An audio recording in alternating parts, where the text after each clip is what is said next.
Hello, welcome this evening. I'm so glad that you're here.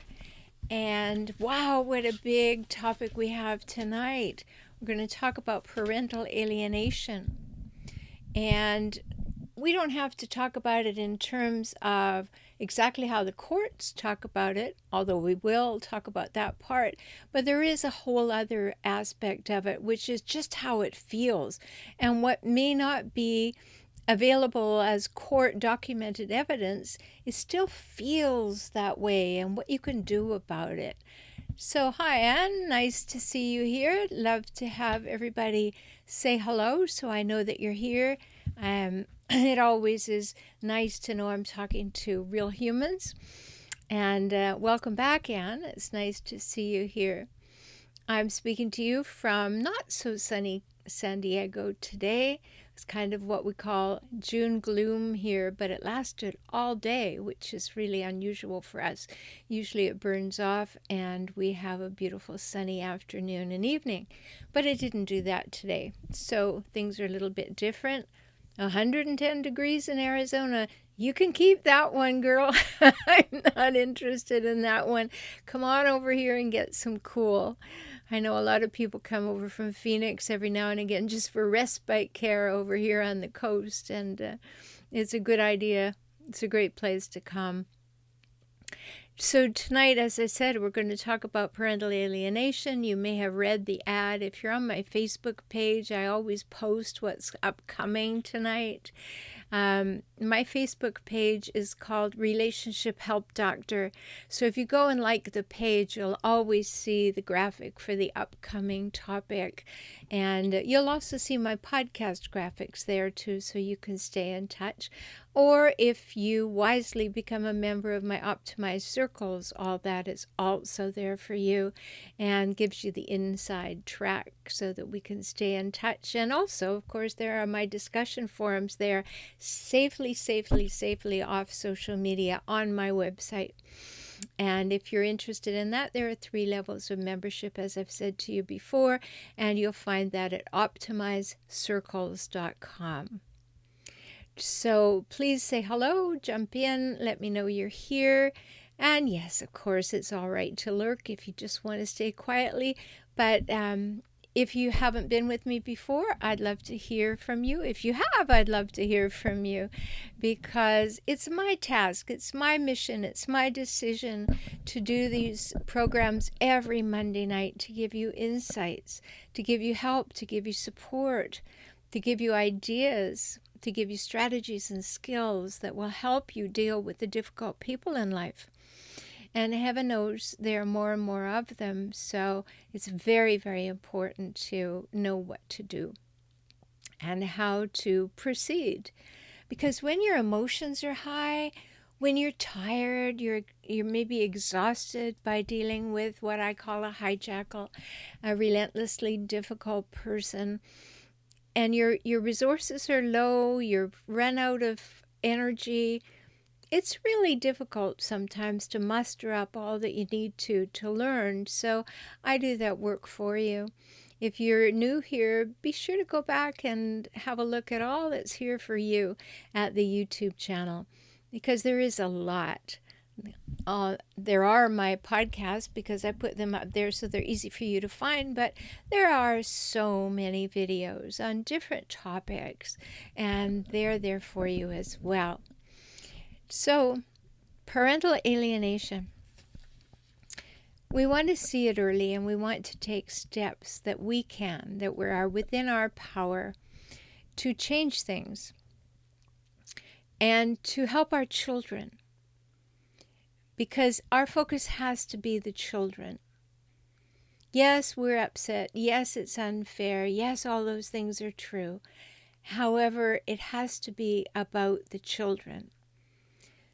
You want the children to have the healthiest life possible without having to worry about adult things. And in parental alienation, all that's going on behind the scenes are one adult trying to win over another adult, and they're using the children as pawns and messengers and weapons of war. And so very unfair to the children. So very, very unfair. And I want to give you lots of insights on this. I want to give you some underlying information to start with, then broaden that information, end up by giving you 10, 12 things that you can do. And of course, as always, sign in, say hello, and feel free to ask your questions as we go along. I won't always answer them right at the moment you ask them, but I certainly will get back to each one of them. So, as you know, I have clients in many parts of the world, and I've been talking a lot today, so my water is very close by. So, who's joined us? Anne's here, I see. Anybody else? Love to have you sign in and let us know maybe where you're from, or if you're returning, or if you're new. That would be nice to see. So, first of all, we want to be careful. When we think that there's parental alienation, let's do our own work first and just ask ourselves, is it really going on, or am I paranoid? And ask the reverse. I don't think I'm paranoid. It may be really going on. I better see. But we want to be careful about that, because when we're in heightened emotions, we have to just watch for a little bit. Not very long, maybe a month, maybe 2 weeks, who knows? But just watch to see, is it really parental alienation? Or are the kids just having a hard time? They don't know who to please. They don't know which parent to please. And maybe there's some spillover. They were pleasing the ex and they come to you and they're not ready to please you yet. There's kind of spillover from pleasing the ex.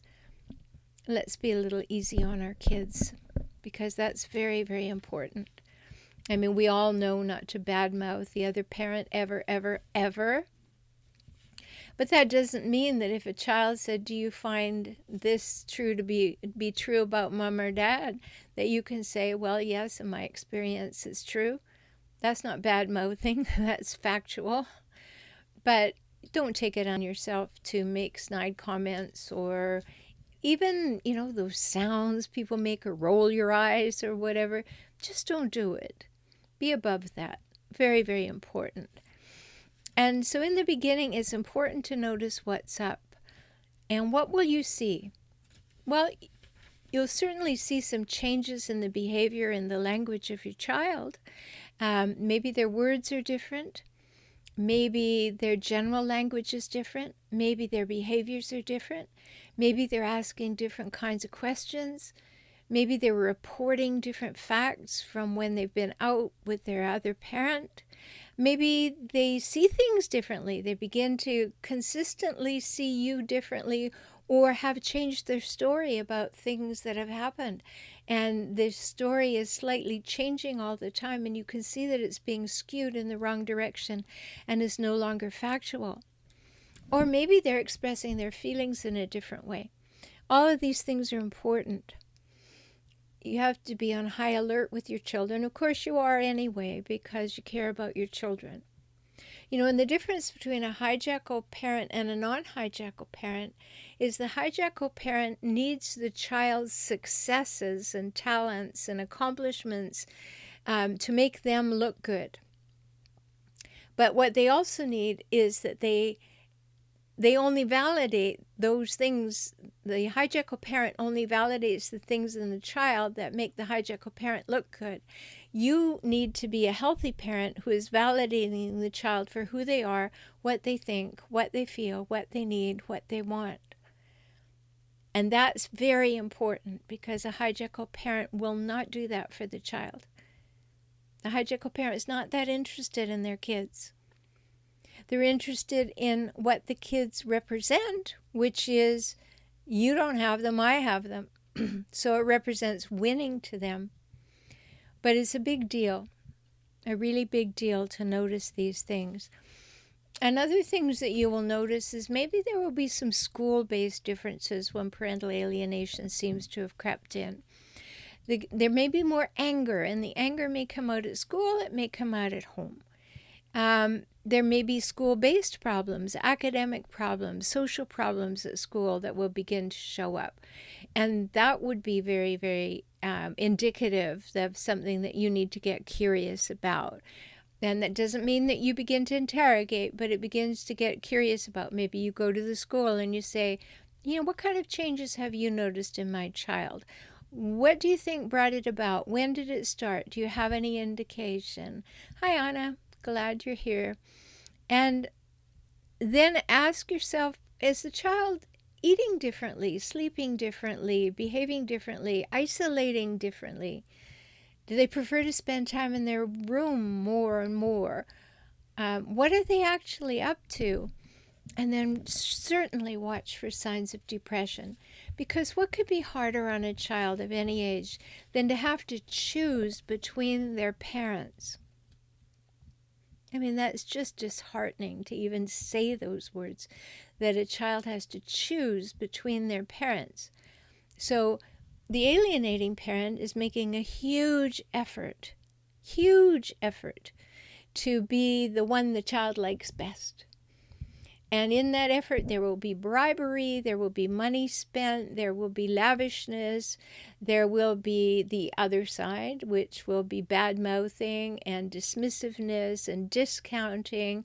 And the hijackal parent may even make the child wrong for defending the non-hijackal parent. And then that really confuses the child, because the child has half of each of your DNA. They don't need further confusion, do they? So that's very hard on a child, and they can withdraw, they can isolate, they can become depressed, and you want to be watching for it. But you have to be careful, because alienation usually starts before you separate. They've already started to become the popular parent. And maybe they were that way in the beginning anyway. Some parents like to be Disneyland parents. They want to give their kids absolutely everything in the hopes that the kids will like them. And they don't have healthy boundaries with the kids. They don't have healthy guidance for them. They're not a healthy model for them. And we begin in a codependent way with a parent who's codependent on the kids liking them. That could be happening. But in a hijackal situation, it's even far greater than that. They want the kids to like them better, not just like them. And so the validation that the hijackal parent is no longer getting from their partner, from their spouse, they start looking to the children for it.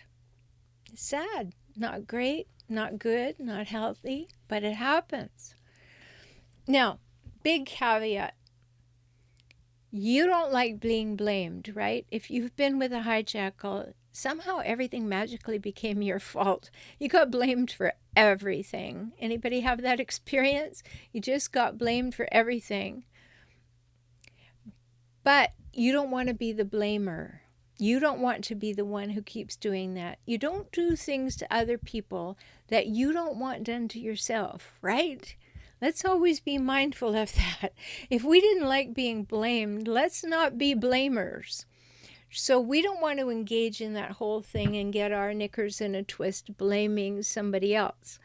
Because we hate being blamed, we're not going to be a blamer. Got that? Anna says, oh yes, so does Anne. So, okay, great, we got agreement there. We're not going to be blamers. Excuse me. So we have some stressors and distress when we're attempting to maintain a relationship with a child. And that's true for all of us as parents. However, when we perhaps in a separated family or a divorced family, that really ups the ante. It gets more difficult. And there are certain things that we have on our plate that we didn't want to have, don't want to have, but we have to address them. So I just want to put them out here. I'm not going to talk about them in depth, but I just want you to think about them. You know, if you have an alienated child who's having to choose and they're getting difficult, they're getting hostile, they're withdrawing, they're depressed, you have to recognize that you may come to a place of having to accept that it's no longer possible at this time to have the relationship with the child that you would like to have. Because the pressure that's being put on the child by the hijackal parent is so great that if you add pressure yourself, that is unkind to the child. And even though it's unkind to us to not have our kids around and to have our kids wanting to talk to us, we don't want to put supreme pressure on our children in the way that hijackals do. And you know they do because they put pressure on you and you needed to get away from it. So you know they put pressure on their children. And also during this process of recognizing some parental alienation, you're going to feel some grief. You're going to feel loss. You're going to have pain. It's going to hurt. You may feel some shame because this is an abusive situation and now you're feeling abused by your child and you don't feel good about thinking you're being abused by your child and it's not your child's fault. But that's something that's going on within you. And then also you have to acknowledge personal responsibility for whatever happened in the relationship that led to you being in a situation where there is parental alienation. So parental alienation is just more abuse. And that's so sad, right? You experienced emotional, verbal abuse, maybe sexual, physical, financial, spiritual abuse from the hijackal. And now parental alienation is being added onto the pile, and it is just more abuse. It's abuse to you, it's abuse to the children. It's not fair, it's not right, it's not good, it's not healthy. And now more issues to deal with. It's so unfair. But it's particularly unfair to the children. I mean, think back to your own childhood. Did you want to have to choose between which parent you liked better? Now, maybe the choice was not as difficult as for some, because maybe you had a very angry, explosive, nasty parent, and you had one who was accepting and loving and always ready to pick up the pieces. So that wouldn't be difficult. But at a deep psychological level, you want both your parents there. You want both your parents to like you. You want both your parents to care about you. You want both your parents to keep a family going. And you want to have a safe place to belong. And when all this blows up, you don't have any of those things that you so wanted and needed. You just don't have them. So the rejection that the child seems to be sending your way is unwarranted because you know you didn't do anything terrible and you weren't an awful person. And it's not the actual experience of the child. And you know that, and it hurts. It truly does hurt. And I understand that. But it's a crafted construct. And it's a dismantling of the relationship that's done by the hijackal. And you know that it was never any fun dealing with the emotional abuse of the hijackal. It never was. It never felt good. And now what is it? More of it. More of it. And it seems so unfair. Haven't I had enough? I'm sure you're asking yourself. And that's the moment when you have to say, well, I may have, but I have to do my best to keep my children safe. So we don't want to add pressure to the children. And that's difficult. It is difficult. You don't want to be adding pressure to the children's lives. And that's hard to calibrate because you're disappointed and you're hurt and you're feeling this loss. And then you're adding to the mix of, I can't share that with the children because I don't want them to have more pressure on them. And that's what a parent's healthy love will do. is not make it more difficult for the children. That doesn't mean you give up. I'm going to give you lots of tools, but don't add to the children's burden. Don't give children adult things to think about that are age inappropriate for them to have to consider or have to discuss with you. Let them come to you if they want to discuss it. Don't you go to them. And you want to be able to live in the best way, live your values, live the way you always have. Live in alignment with your values. Show the kids that you are consistently you, that you are your kind self, your loving self, your involved self, all of the things you've always been. Don't go down the anger trail. Don't jump into the anger campaign that the other parent is waging. Don't be that person. And because when you jump into that, you lose yourself. And your energy is only so much. And if you use it being angry at the other parent, you don't have the energy to give to your child or to give to what you need to be doing in order to overcome this problem that you're facing. Alamorpho, hi. She says, I picked up my 7-year-old from school after he was gone for several days, and the first words out of his mouth were, what does mum plus monster make? Momster, in a biting tone. Well, you know, your 7-year-old didn't think that one up by himself, did he? This is the kind of thing you have little to no control over, and it's so hard to hear. So what was your response, Alamorpho? What did you do? I mean, this is awful. Now, at 7 years old, this is kind of a brain stage growth development situation that he probably thinks this is a funny joke, and he may not understand the full impact of it, but he's being groomed to think in that way. And so this is very significant that he is even having this conversation. And let's assume that it came from his father. However, this is the kind of thing that could come from a kid's joke book too, so we have to be very, very careful. But how awful. He's gone for several days, meaning that your interaction was not there, your input was not there, your ability to change topics and conversations when they got inappropriate was not there.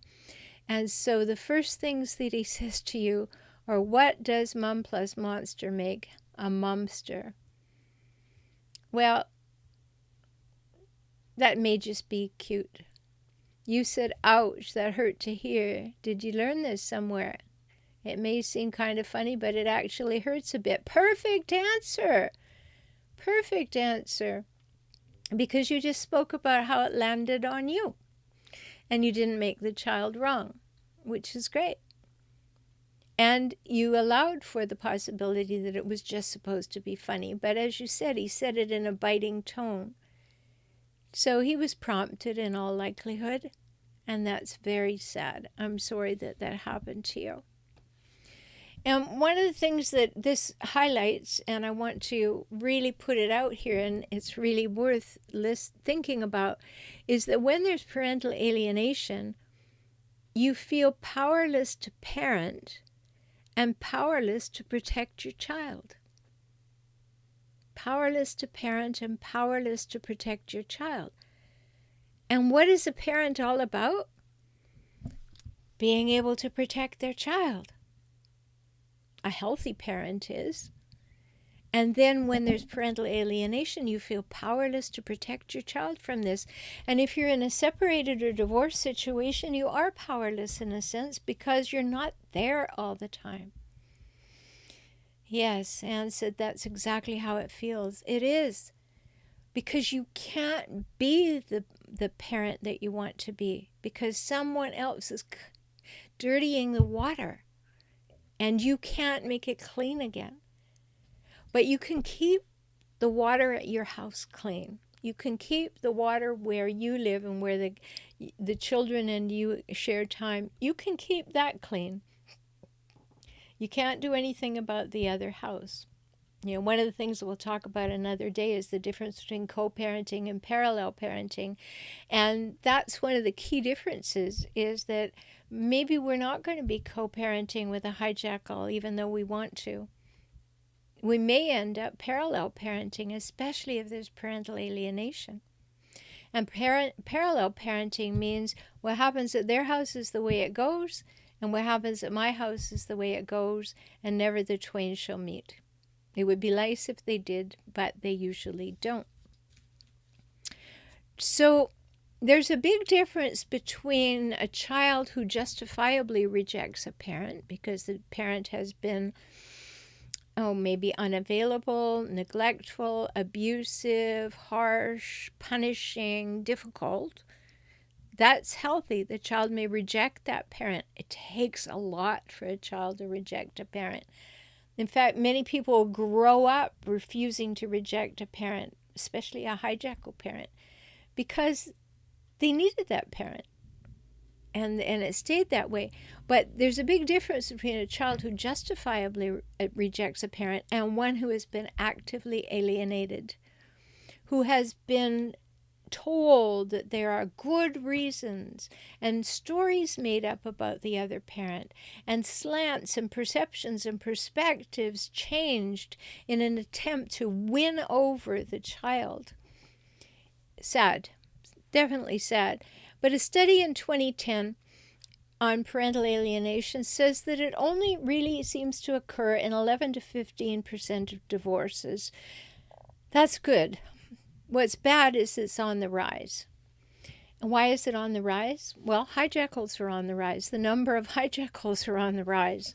So those two things are obviously going to go together. Those statistics are going to rise together. And so let's talk about a few things.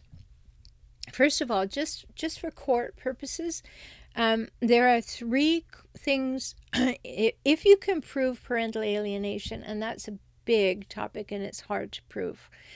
You know, I wish I could be really hopeful and say to you that, okay, you can prove parental alienation, but it is difficult to prove.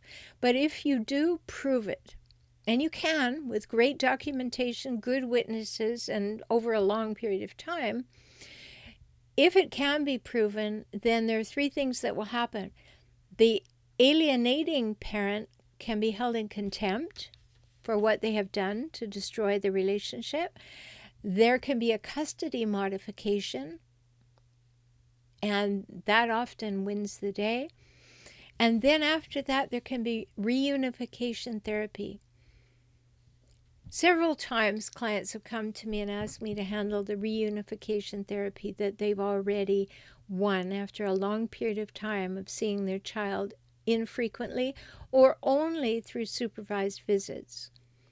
And so there is reunification therapy. And what that involves is that the parent and the child and I, when I'm doing it, we sit and chat together. We start creating relationship. We get comfortable with one another. We tell stories. We talk about the history. I get a sense of who remembers what. We tell funny stories. We do things like that start the possibility of opening the mind and the heart to bonding again. And then we work together to rebuild the relationship in this moment as opposed to what happened in the past. So important to do. So there are 3 things that proving parental alienation can result in court, and they're all 3 work well on your behalf and the child's behalf. So I want to give you some steps, and then I want to open it so that you can ask your questions, because I think some questions will come up as I give you some steps. So you know that I talk about all the time, document, document, document. So that's, of course, number 1. You always want to keep a journal documented. What happened, at what time, on what day, for what reason, what was said. And you're not doing it to have a he said, she said document. You're doing it to have a consistent, factual record of what happened. So if Ali Marful went to her documentation, she would say, Today my son said this, and he said it in a way that did not seem like it was supposed to be a joke. Documented. After several days returning from his father, my son said this. Time and date. Because next time he's gone for a couple of days, something else will be there. And you want that record. Just the exact words. You don't try and make sense of it. You don't try and read into it. You don't analyze it. You just the facts, ma'am. You know, like that very old movie that used to be that serial movie on TV called Dragnet. And the guy would say, just the facts, ma'am. Well, that's what we want here is just the facts. So keep a journal. And maybe it's things you put in there. Today I was blocked access to my child on the phone. Or today, with the date, of course, the ex asked to change the custody for this weekend. For this reason, I said no. And I'm just going to say this, even though we're talking about parental alienation tonight. When you are co-parenting with a hijackal, you want to stick to your parental agreement. You want to stick with it, even if it's inconvenient to you. You want to stick with it. However, if he asks you to take the child more, you always say yes. Or if she asks you to have the child more, you always say yes, and you document it. So that you will always take the child, but you will not vary the order when it comes to the ex. Okay, clearly, you will always demonstrate that you want the child more time with the child. Good? Anybody had that situation where the ex maybe gets a new partner and wants to do the love bombing thing, so they want the child out of the way or the children out of the way, and they have a time when they want to go and have more fun. And this is a time when you go, yes, great, yeah, I'll take the kids. No attitude, no nothing, just yes, okay, I can do that. And that allows you to document how they don't really want the kids, how the kids are inconvenient to them. But if they want to change order and they want you to swap weekends or they want this or that, just be quietly and neutrally clear. No, I think we should stick to the order. Okay. Anne says, my ex has temporary primary custody but can't handle it. He just likes the power. Exactly. That's what this whole thing is about, is a gigantic power game. They don't really want the kids. The kids are pawns and messengers and weapons of war, as I said earlier. And hijackals don't have love to give anyone. They have uses for them. And they're using the children to get at you. They're using the children to get some power. They're using the children to show that they can. They're using the situation to manipulate you. And that's what hijackals do. And the children have to look good. You know, I had a situation where the parents had been divorced for 12 years. The husband had been remarried for 5, and yet the mother of the children, to whom he'd been married for 12 years and had been divorced for 5 years rather, and married for quite a while, divorced for 12 years. He was remarried for 5 years. She still got 12 emails a day on an average day from him, bothering her, accusing her, inquiring, demanding, just incredible stuff. And it took us a while, but we got that stopped. Okay, Alamarfo says, yes, Halloween, Thanksgiving, and Christmas. He had only been a 50-50 dad for 9 days before he started offering them back to me. I was told I should make him stick to the schedule. No more. Yeah, I'm glad you didn't take that advice. It's good advice if you're in a healthy situation. But when it's unhealthy, when you're at the hijackal and you know you are, and you have been, No, don't say I'm going to stick to the schedule, because you want that other person, that hijackal parent, to demonstrate how the children are a convenience or inconvenience to them. So I'm glad you did that. He was with his new girlfriend for those holidays instead of exercising his time with them. He never called, never even asked what they dressed up as. And you wrote all that down, didn't you, Alan Marvel? You wrote all that down, and time and date, and here's what happened. Fact, fact, fact, fact, fact. Yes, ma'am, she says. Yes, good. This isn't a game. This is the quality of life for ourselves and our children. With smiley faces and exclamations. Good, but when you submit them to the court, take away the smiley faces and the exclamations. Just the facts, ma'am. Because we want to be very, very clear that we're doing what's in the best interest of our children and for the well-being of our children. That's our only focus. We're not out to get the hijackal. We're not out to prove anything. We just want to do what's in the best and highest interest and well-being of the children. Very, very, very important. Okay, so keep a journal. And then make sure that at any time you're going to call the children or you want to see the children or whatever, that you put all of your requests by text or email, not on the phone. In fact, have all your communication you possibly can have by text and email. In fact, demand that. Just simply say, for the sake of clarity, we will only engage in text and email communication. And it's very important to put your requests in writing, because you have a documented record, and you have a documented record of what the response was. So this works very well in your favor.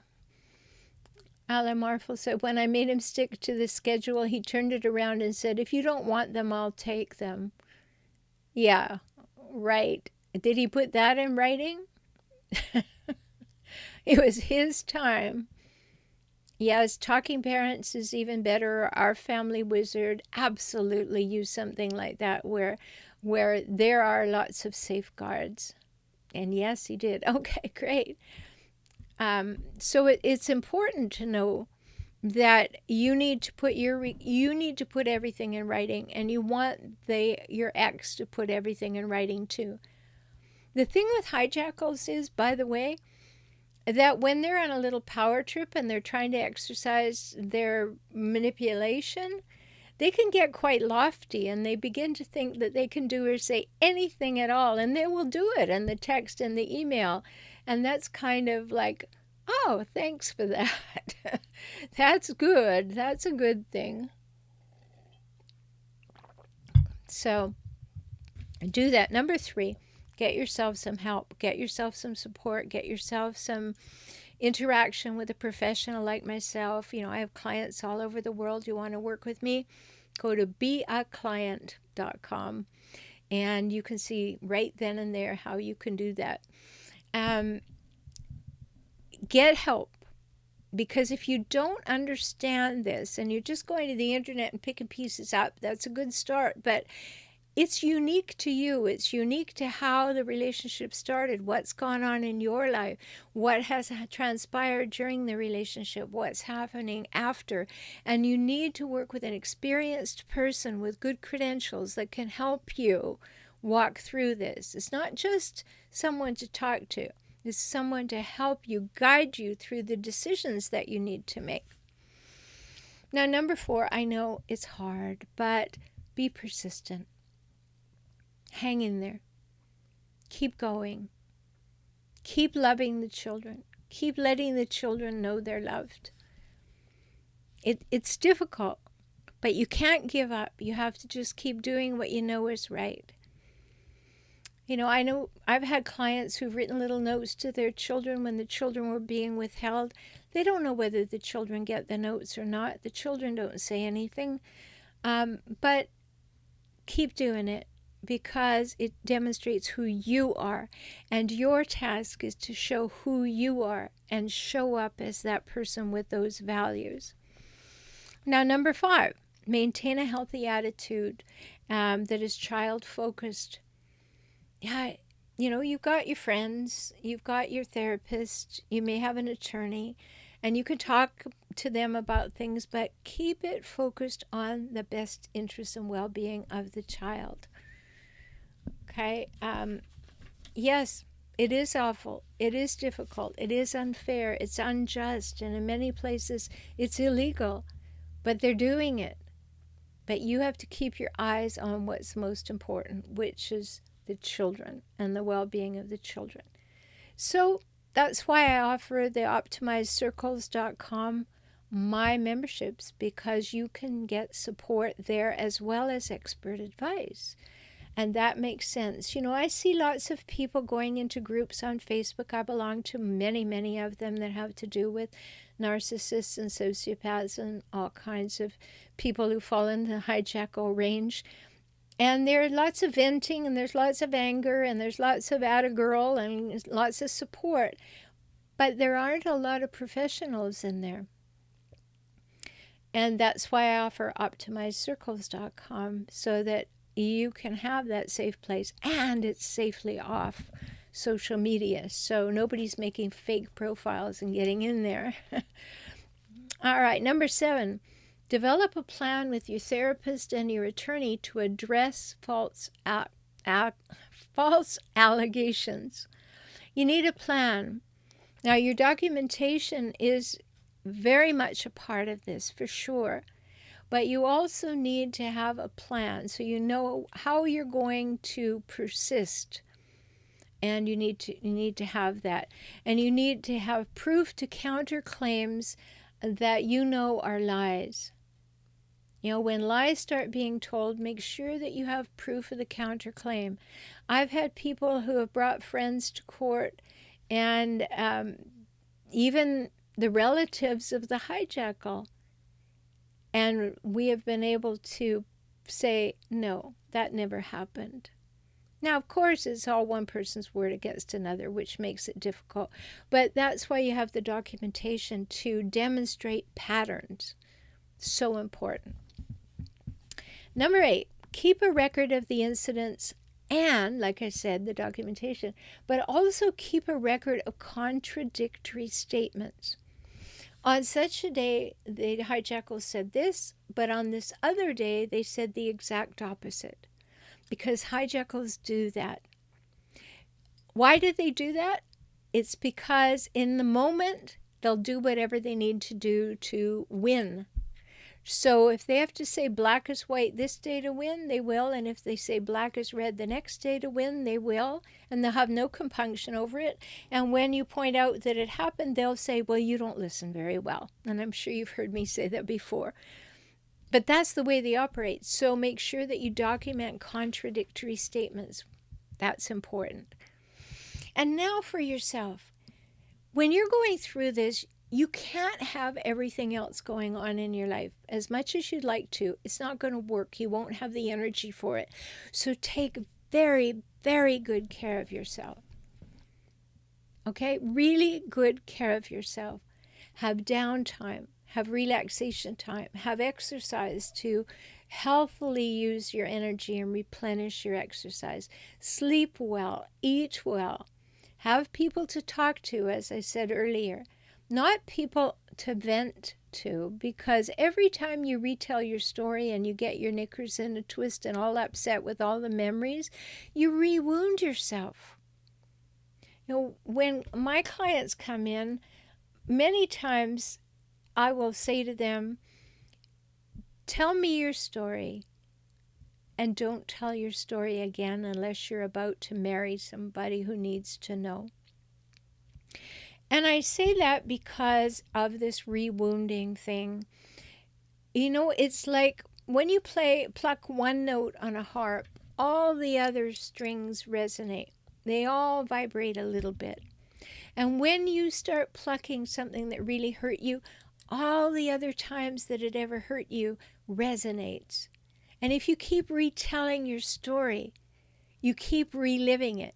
And yes, you have to tell your story a few times to get it out, to get clear about it, to say everything you have to say, get it out of your body. I understand that.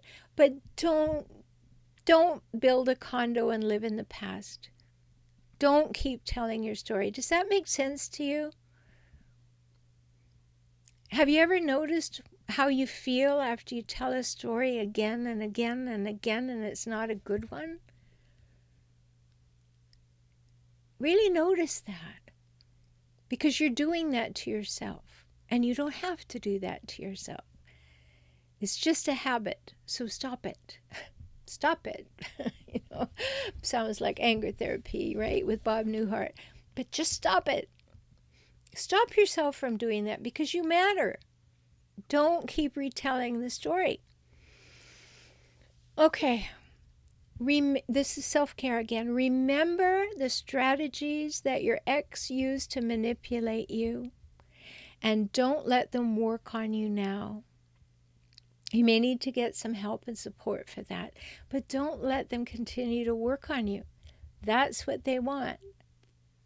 They want to continue to exercise power over you. And if it's working on you, if it's making you depressed, if it's making you angry, if it's making you upset, and they know it, they love it.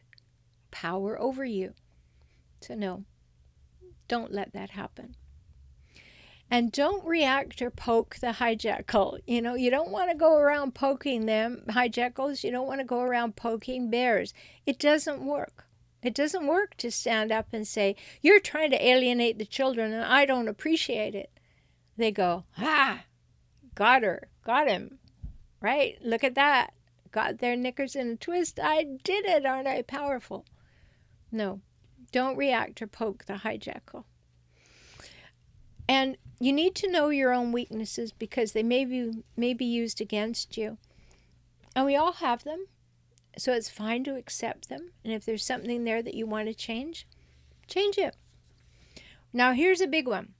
And strangely enough, it came out as number 13, so it's ominous, I guess.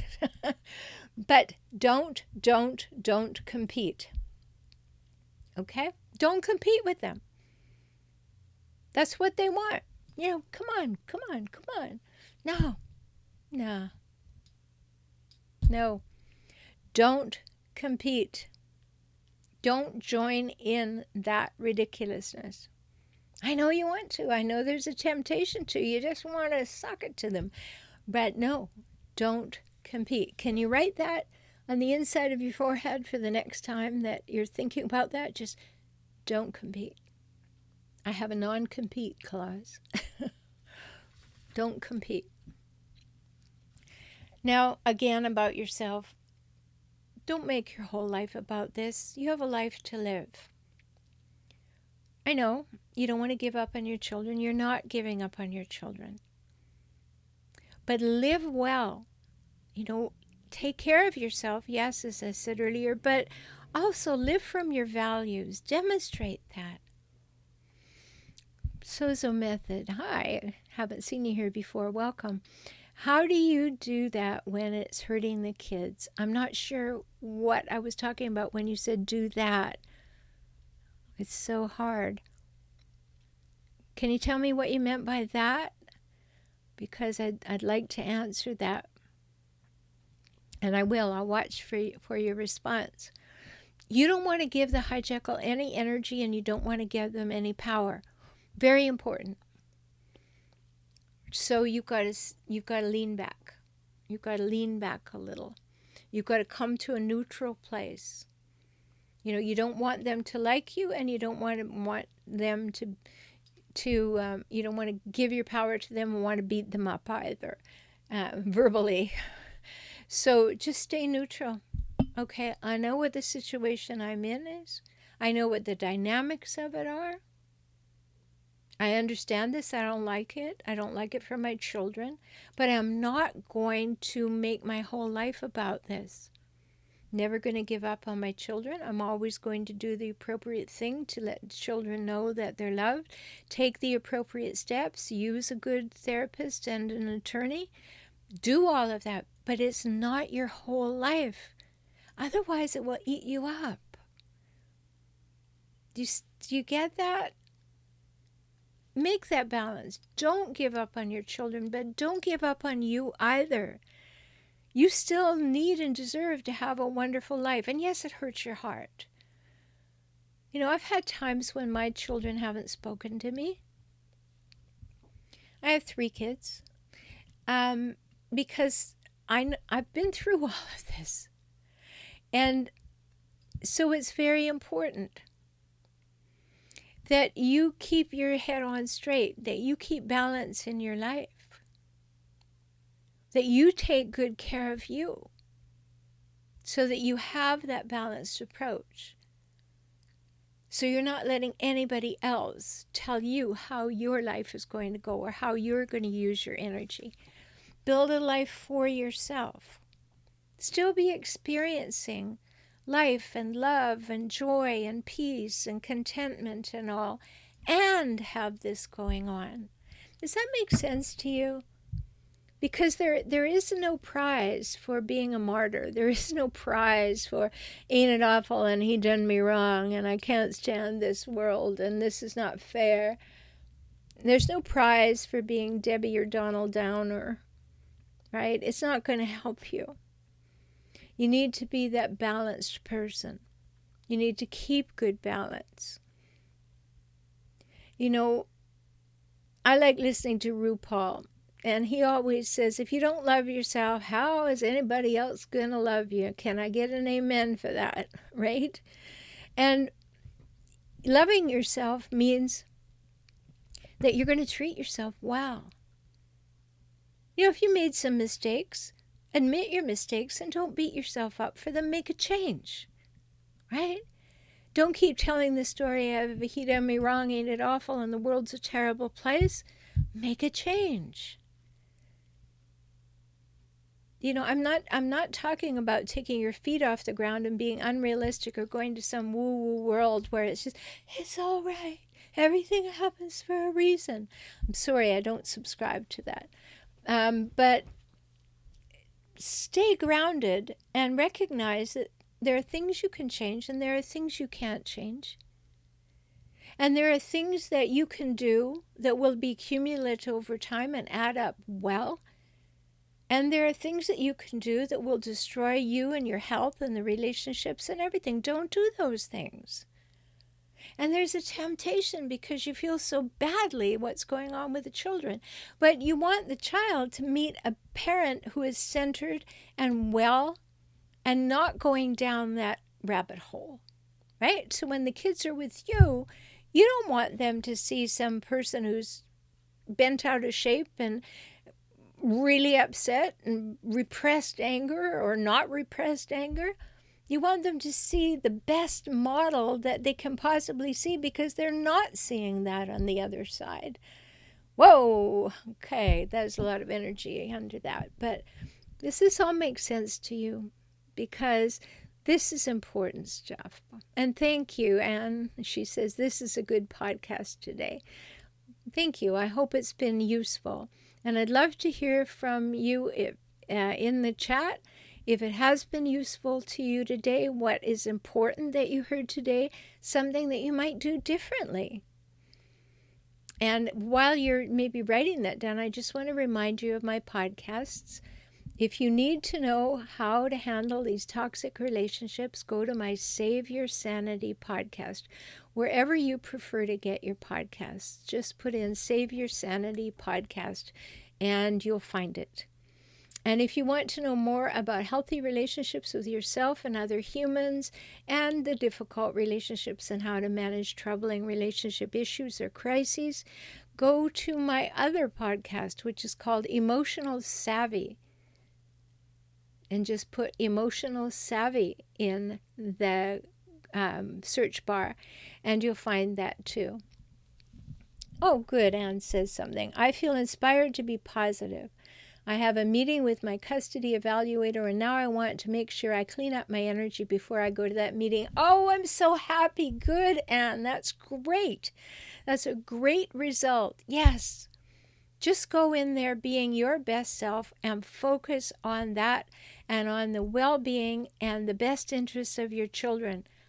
Front and center, absolutely front and center. And clearly with that written on the inside of your forehead, no competition.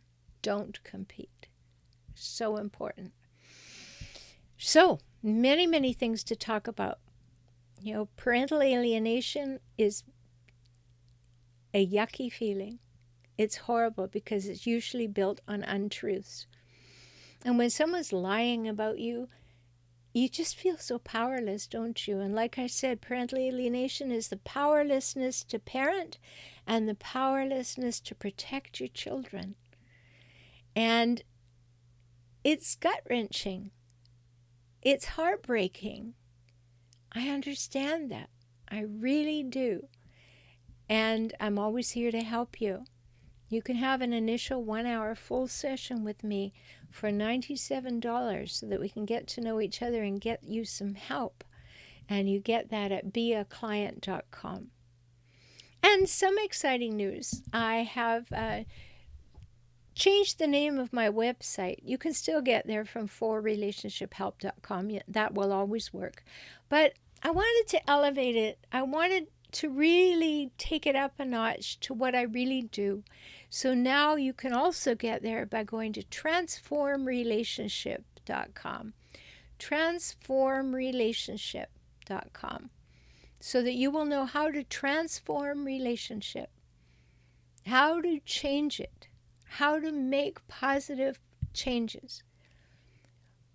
You know, you may like to think of it as transmute relationships. You don't want to go back to that other way. And so it's very important. So I did change that with brand new artwork. I'd love to have you go over there and have a look at it. Transformrelationship.com. And you will see it all. I'm very excited about that. So I'm so glad you joined me and took this time. If you know someone who needs to hear this or needs to hear any of our topics, would you share it with them? Would you let them know? And one way you can do that is say, hey, I found real value here. I was just thinking you might know somebody else who needs it, and that way you can subtly share it with them. Because not everybody wants to think that you know what they need. But that's a way that makes it acceptable for you to do that. So you can find me, of course, at transformrelationship.com. And I hope you'll join me. I love to talk to you. Go to beaclient.com or listen to my podcasts. And if you really need to know more about life with a hijackal, you'll find that on my website too. Just go to the store. There's all my books there. There's my Seeing the Cycles course. There's so much there. Audio recordings, all kinds of things for you. So I look forward to talking with you again. I hope that you will come live so that I can answer any questions you might have. But if you're listening to the replay, I hope you're finding value too. So take good care, and I will look forward to talking with you very, very soon. Bye-bye.